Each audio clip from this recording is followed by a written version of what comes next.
Ерланның офисінде Айгүл екеуі күнде бірге кеш өткізетін. Ерланның кеңсесіндегі ауа қашанда қағаз иісі мен суық кофе хош иісіне қанық болатын. Әңгімені бастамас бұрын қазақша арнаға тіркеліп, видеоға лайк басып, комментарийге өз пікірлеріңізді қалдырып кетіңіздер.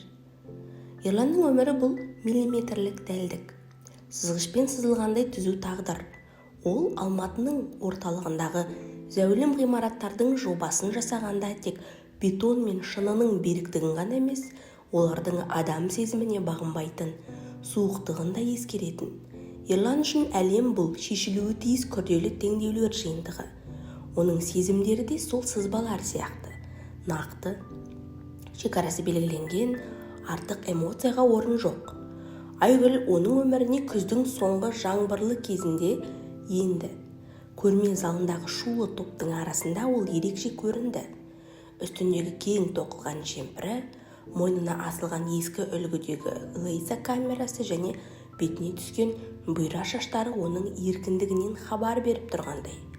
Ол суреттерге қарап тұрып, біресе күліп, біресе мұңайып, айналасындағы адамдардың назарына еш мән бермейтін.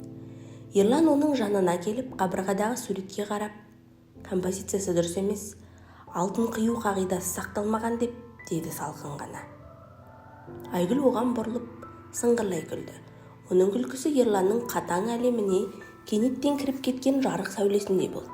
Алтын қию деп қайталады ол. Өмірде бәрі математика болса, біз робот болар едік қой.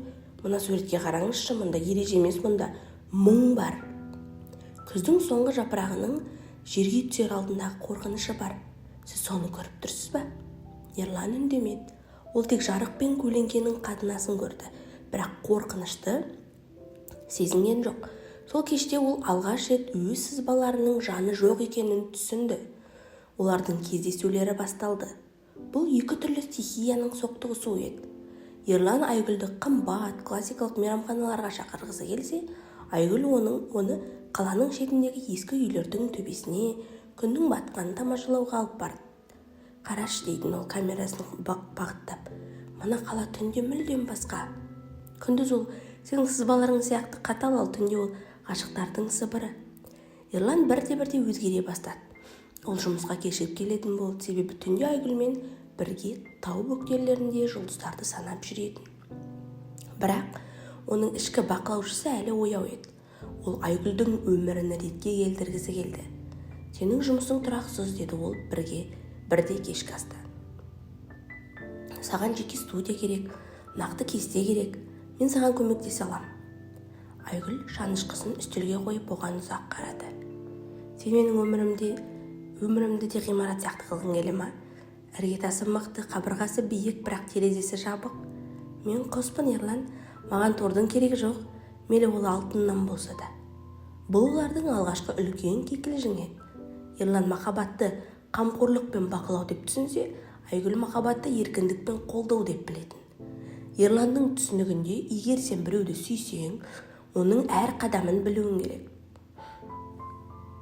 Оны қауіптен сақтауың керек. Ал Айгүл қауіптен қорықпайтын, ол қауіптің өзін өмірдің бір түсі деп қабылдайтын. Көктем туғанда Айгүлге Парижден ұсыныс түсті. Әлемдік деңгейдегі көрме және 3 жылдық келісім шарт. Бұл кез келген фотографтың арманы. Бірақ Ерлан үшін бұл оның бақылауынан шығып кетудің соңғы нүктесі еді. Сен бармайсың, деді ол. Даусында бұйрықтың нышаны бар еді. Неге? Айгүлдің даусы дірілдеп шықты. Себебі біздің болашағымыз осында.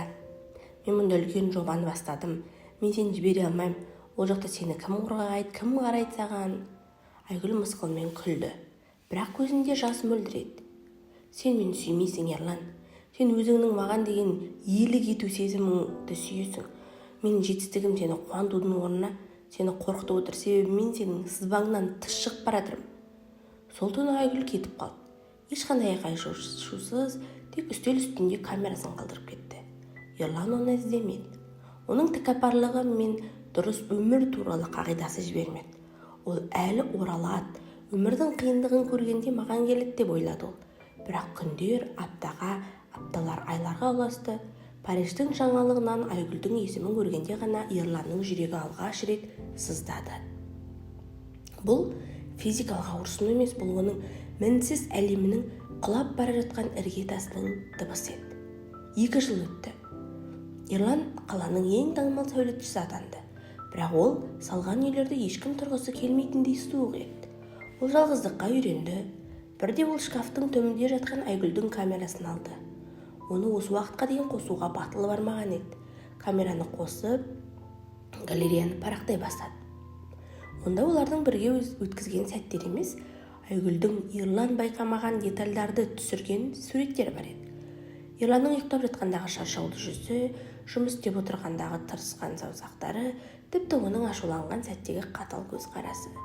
Соңғы сурет Ерланның кеңсесінің терезесінен түсірілген қала көрінісі екен. Суреттің астында сен осы терезеден әлемді көргің келеді, бірақ әлем сенің терезеңнен әлде қайда үлкен Ерлан деп жазылған. Сол сәтте еңкілдеп жылап жіберді. Ол өзін мықтымын деп санаған, бірақ шын мәнінде ол өзінің қорқыныштарының тұтқыны еді. Ол Айгүлді емес, өзінің жайлылық аймағын, комфортный зонасын қорғағысы келген. Ол махаббатты сыйлық деп емес, сауда деп түсінген.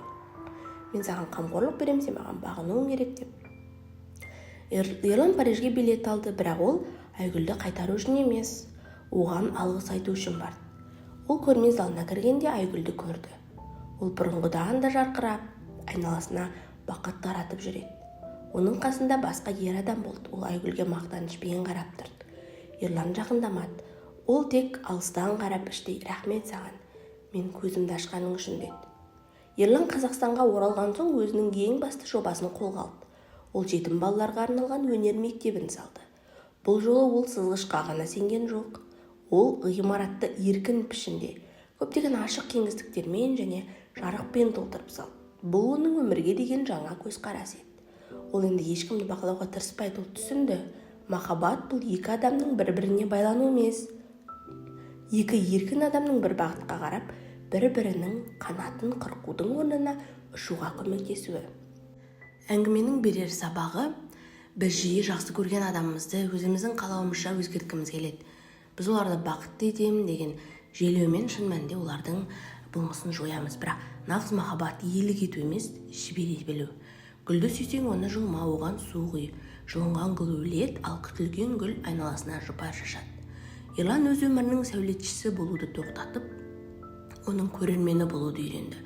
Ал өмір бақылаудан босаған сәтте оған ең керемет сыйларын ұсына бастады. Себебі ең әдемі ғимараттар тастан емес, сенімнен соғылғандар. Бұл әңгімеде махаббат пен еркіндік арасындағы нәзік тепе-теңдік суреттелген. Ол оқырманды менің махаббатым өзгені тұншықтырып жатқан жоқ па деген сұрақ төңірегінде ойлануға мәжбүр етеді. Себебі қазіргі таңда ер адамдардың тарапынан осындай Ерлан секілді мінезде, яғни Ерлан секілді ойлайтын ер адамдарымыз көп. Осымен әңгімеміз аяқталды. Сіздермен болған өмірден алынған арнасы. Каналға тіркеліп, видеоға лайк басып, комментарийге өз пікірлеріңізді қалдырып кетіңіздер.